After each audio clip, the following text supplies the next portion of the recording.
السلام عليكم ورحمة الله وبركاته. أخواني مشاهدي قناة صالح المالكي، أحببت في هذا الفيديو أن أوضح لكم أكذوبة منتشرة في صفحات بيع العسل، ألا وهي العسل الروسي الأبيض الذي ستشاهدونه أمامكم. محلول سكري.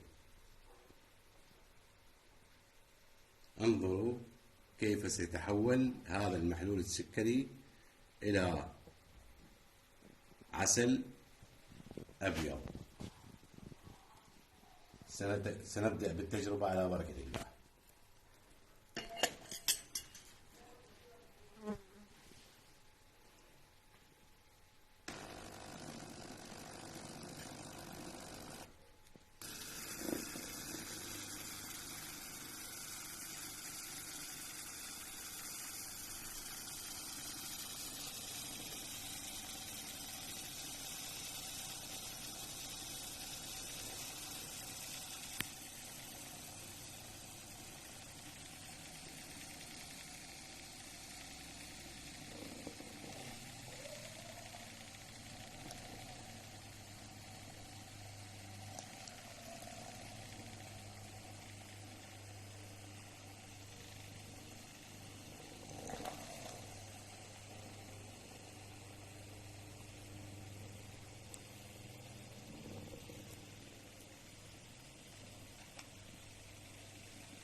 اخوانا، هذا نصف التجربة.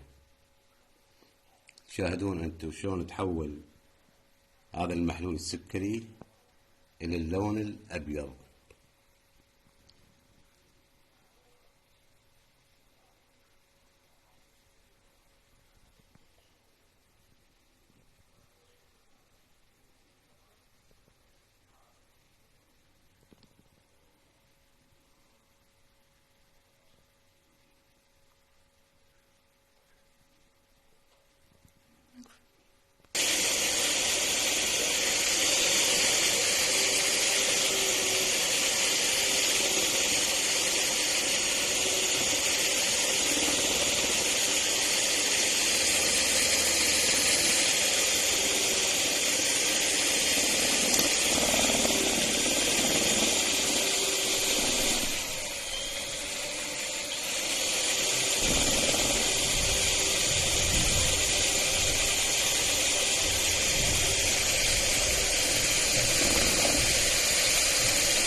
شاهدوا اخوان كيف تحول هذا المحلول السكري الى اللون الابيض، وهذا اكبر دليل على عدم وجود عسل روسي ابيض.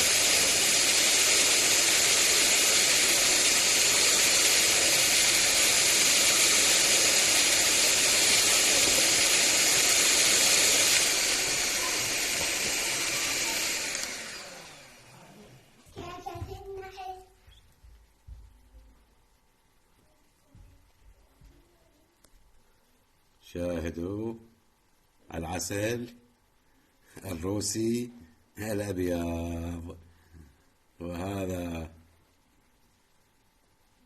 هذه كذبة، الكذبة الكبرى التي يستخدمها هؤلاء النصابين مع الأسف. كذبة العسل الروسي الأبيض. وهذه التجربة شاهدتموها بأنفسكم.